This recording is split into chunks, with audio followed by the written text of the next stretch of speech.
under the first 100 days, what was actually January 20th to April 1st, last year, 184,000 illegal aliens were released into the United States. Under this administration, 9. Reporters are Tom Homan speaking out on President Trump's crackdown on immigration. A busy few days as a Wisconsin judge was arrested after the Trump administration accused Judge Hannah Duggan of helping a man evade immigration authorities.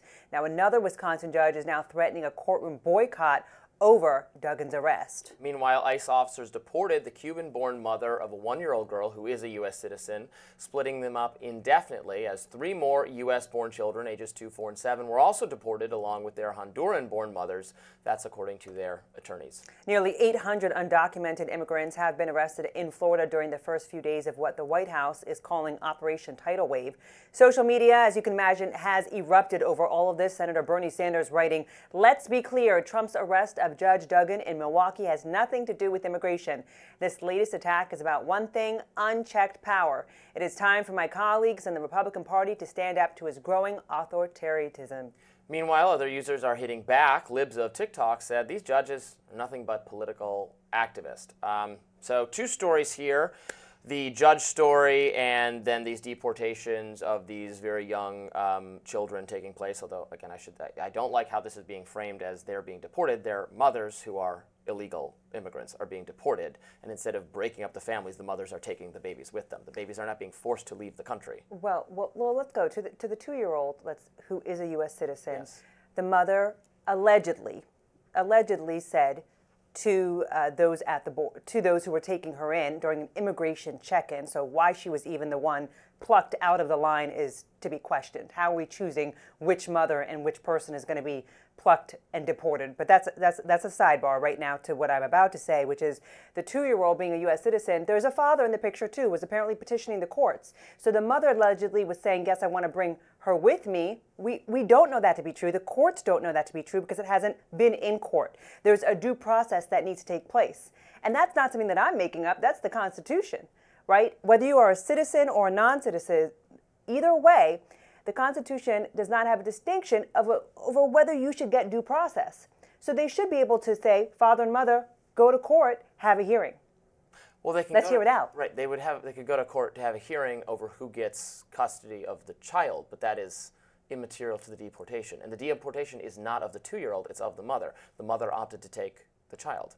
Right, so but the mother still gets due process is my point. The mother still gets due process. Well, and in that due process, if the father was trying to take the baby away from her, right, then you would get a court. No, either She's way. an illegal immigrant. Either way, you still get due process. You still get. It doesn't matter whether we want. A pending custody dispute is going to stop that. Is going to get in the way of the government deporting you if you're an illegal immigrant from the country.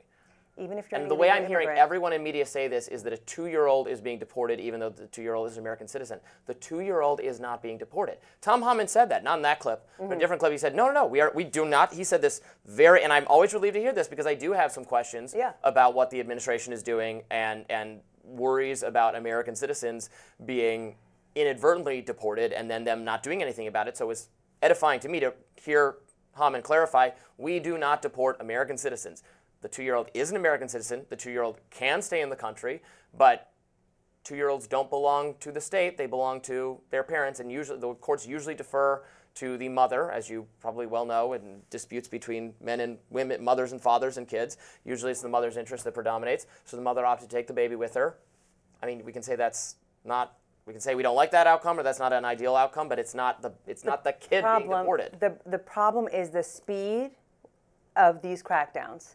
So apparently the limited number of even the phone calls that were able to happen for this mother in this particular scenario, if we go to this particular scenario. So part of this is, again, let's zoom out for a second, why this particular mother? So if you're looking at, hey, we're going for an immigration check-in, why this particular mother? Why this particular person in line? We don't even have a reason from the administration as to why they were selected. Secondly, at least give the right to the proper phone calls and the amount of time for due process. That's part of what this country stands for.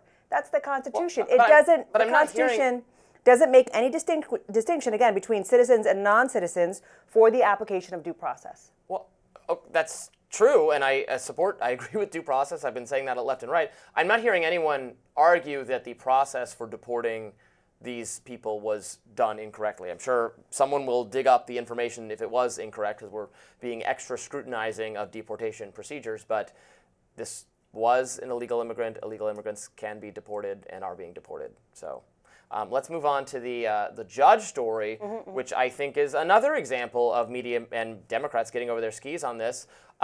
This judge has been accused of basically opening a back door to let an illegal immigrant elude ICE custody. It is very common for ICE agents to to apprehend illegal immigrants at court proceedings, because it's a safe environment to do so, because you have to go through metal detectors to get into court. They know that people won't be armed when they try to apprehend them. This was a person who was there for a separate criminal matter, and so ICE opted to make the encounter there. And the government is alleging that this judge actually opened a back door to help the person escape. Now, the judge is entitled to due process, as we keep saying, so they can argue that the government's case is not true, and I don't know if there's complicating details, and maybe the judge will say that's not at all what I did. That's fine, but if the judge did what the government alleged, it seems like a perfectly reasonable thing to charge the judge over. Well, right, and so I'm baffled. I think there's a lot of questions. Saying, I think there's a lot of questions about the whole scenario. So is this standard that you would take them through the back door? I don't know. I don't know, right? I mean, we haven't really heard the full out from both sides. So I'm not defending either one. I think there's a lot of questions coming out of this, and I think that if there was wrongdoing, the judge should be held accountable. Let me be clear about that, right? So we just don't know enough right now. Then why is Bernie Sanders and all these other Democrats spouting off about it? Isn't this exactly what they get mad about, where they'll say, "Oh, Republicans don't know what they're talking about"?